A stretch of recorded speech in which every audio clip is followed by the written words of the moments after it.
ಕಟೀಲು ಶ್ರೀದೇವಿಯ ಸನ್ನಿಧಾನದಲ್ಲಿ ತನ್ನ ಮಗುವಿಗೆ ಮೊದಲ ಒಂದು ತುತ್ತು ಅನ್ನ ನೀಡಬೇಕೆಂದು ಅದೆಷ್ಟೋ ತಾಯಂದಿರ ಕನಸಾಗಿರುತ್ತದೆ.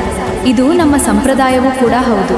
ಈ ಸುಂದರ ಕ್ಷಣಕ್ಕಾಗಿ ಮನೆ ಮಂದಿಯೆಲ್ಲ ಜಗನ್ಮಾತೆಯ ದರ್ಶನ ಪಡೆದು ತನ್ನ ಕಂದನಿಗೆ ಆಯುಷ್ಯ, ಆರೋಗ್ಯ, ವಿದ್ಯೆ, ಬುದ್ಧಿ, ಸುಖ, ಶಾಂತಿ ನೀಡಲೆಂದು ಪ್ರಾರ್ಥಿಸಿ ಮೊದಲ ತುತ್ತು ನೀಡಲು ಕಾಯ್ತಿರ್ತಾರೆ. ಈ ದೃಶ್ಯವನ್ನ ಕಣ್ತುಂಬಿಸಿಕೊಳ್ಳುವುದೇ ಕಣ್ಣುಗಳಿಗೆ ಸುಂದರ ಕ್ಷಣ. ನಮ್ಮ ಫೇವ್ರೆಟ್ ಅಮ್ಮ, ನಮ್ಮ ಮುದ್ದಮ್ಮ, ನಮ್ಮ ಕಟೀಲಿನ ದುರ್ಗಾ ಪರಮೇಶ್ವರಿ ಅಮ್ಮ.